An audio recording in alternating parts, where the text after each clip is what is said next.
Today I'm here to talk about CD Projekt, the company behind The Witcher and Cyberpunk. There is a lot to cover. They got a bunch of games on the horizon, including The Witcher 4, and also we need to talk about where the company stands right now. And honestly, it's pretty insane. I'm gonna compare them to others like Capcom and Ubisoft so that you can really see the potential here, and how a company can succeed without live service games. You can make it big just making solid single player games. And first off, CD Projekt is crushing it. Just take a look at these numbers. 136 million from Cyberpunk and 37 million from The Witcher in euros. Keep in mind that the figures on the screen are multiplied by 4 because it's another coin, and dollars have a similar value to euros. So just that's 136 million from games that aren't even new anymore. So now the question is, how many copies do you think they had to sell to hit those numbers? Well, it turns out that Cyberpunk has sold 30 million copies. That's already up there with the big dogs in gaming.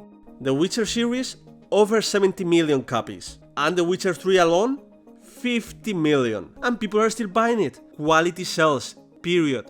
And maybe you didn't know, but they also have a platform like Steam, GOG. What's cool about GOG is that games come with no DRM, meaning no anti-piracy protection, like the infamous Denuvo. Which yes, it might stop people from pirating, but it also tanks your game's performance. Obviously a lot of studios are not going to release there because of that reason, but CD Projekt believes that if your game is good and people have the option to buy it, they will.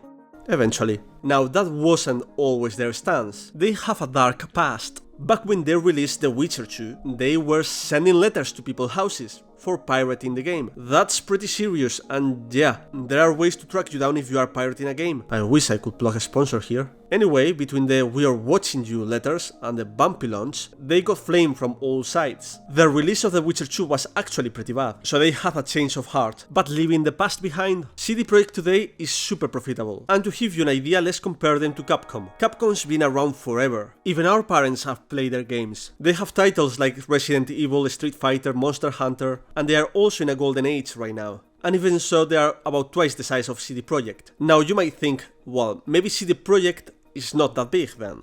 But that's not the point I'm making. CD Projekt is massive, with very few games released. And that's the point, making good single-player games works. Quality is profitable. And more people are starting to notice. And now it's numbers time. How much is CD Projekt worth? What can they actually do? Well, they are worth around 700 million, with only about 10% of that in debt. They are pulling it over 110 million in profits a year. Okay, so what does that mean? First, they barely owe anyone anything. They are almost self-sustained. And second, and more importantly, their strategy works. They know how to use their money. Also, they have a big advantage. Most of their devs are in Poland, which means way lower salaries compared to the US studios, where hiring costs a fortune. But don't get it twisted, these games aren't cheap to make. So what does 700 million get you? What can you make with that money? Honestly, not that much. You still gotta be careful. AAA games cost a lot, like between 100 and 500 million depending on what you are making. If you are not careful, that money goes away really fast. And a huge chunk of that goes to marketing. But how much marketing does CD Projekt really need? I mean, if they drop The Witcher 4 or a new Cyberpunk, trust me, you are going to know. It's going to be everywhere in YouTube. Still, even with their built-in hype, lower costs and global fanbase, Cyberpunk costs almost 400 million to make. So I mean, they are doing great, but every game is still a big bet. And they are betting really hard. This is what they got coming. The Witcher 4, a spin-off called Sirius, a full remake of The Witcher 1, which it really needs, a new Cyberpunk game, codenamed Orion, and a brand new IP. Apparently, they are partnering with the Monopoly Go devs for something probably on mobile. I don't think there is precise info on that yet. But the key point is, good single-player games work. They sell very well. And to pull all of this off, they need more stuff. And finally, here is where we start throwing punches at Ubisoft. This month's favorite punching bag, especially with the Assassin's Creed Shadows drama. And here is the difference between the two. CD Projekt makes good single-player games and takes their time. Ubisoft tries to crank out product after product, chasing quick sales over quality. And yes, sometimes the two do go hand in hand. But Ubisoft has Tencent backing them now. In other words, life is tough, they had to get a sugar daddy. And Tencent is sure getting his hands on some things. They like those big IPs like Rainbow Six and Assassin's Creed. Let's call it the price of greed.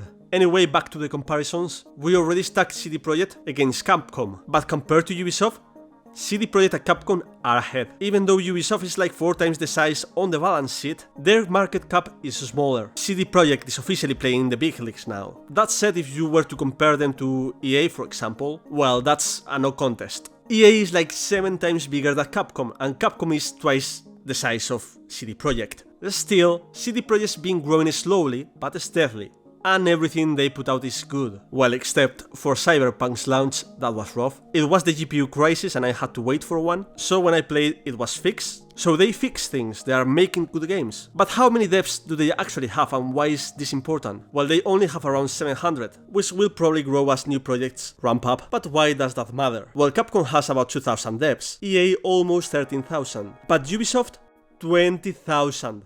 Yes, if you try to do the math with Ubisoft and it's not adding up, don't worry, for them the math is not working either. And here is where the mindset really shows. CD Projekt takes their time, grows smart, makes great games. Yet Ubisoft over here is treating game dev like opening Pokemon packs. If you open enough, maybe you get a good one once in a while. It's like the tortoise versus hare story. But here is the really bad part. CD Projekt is definitely a tortoise. Right now it looks like they are starting to handle more projects in parallel, which is good if it doesn't hurt the quality. But still, The Witcher 3 came out in 2015, Cyberpunk was 2020, and Witcher 4 probably 2027. That's kind of rough. And then when is the next Cyberpunk releasing? If the first one dropped in 2020, what are we talking about? 2028? 29? That's a freaking long wait. And the fact is that right now, out of those 700 devs, 400 are working on The Witcher 4. So yeah, don't hold your breath for Cyberpunk. But at least they did something to fix their speed. They made some changes, for better or maybe worse, we don't know yet. They have switched engines. They used Red for the previous projects, their in-house techs, and now they are switching to Unreal Engine, which is kind of risky. At the end of the day, the projects with Red have worked, and now all those devs gotta learn Unreal. Those are the downsides, and the upside is that it's way easier to hire Unreal devs. Many people use it, other studios are using it, so it's way easier to hire people. Before you had to hire people and then train them to use Red, but now they don't have to do that and they have a bigger pool to choose people from. And let's be real, Unreal Engine 5 looks insane. Of course, what you can make and what our GPUs are going to be able to handle are 2 different things. But yes, CD Projekt is doing great, way better than I expected. And sadly we're going to have to wait a lot for new games. I hope you understood the accent, I know it's thick. Anyways, thank you for watching the video.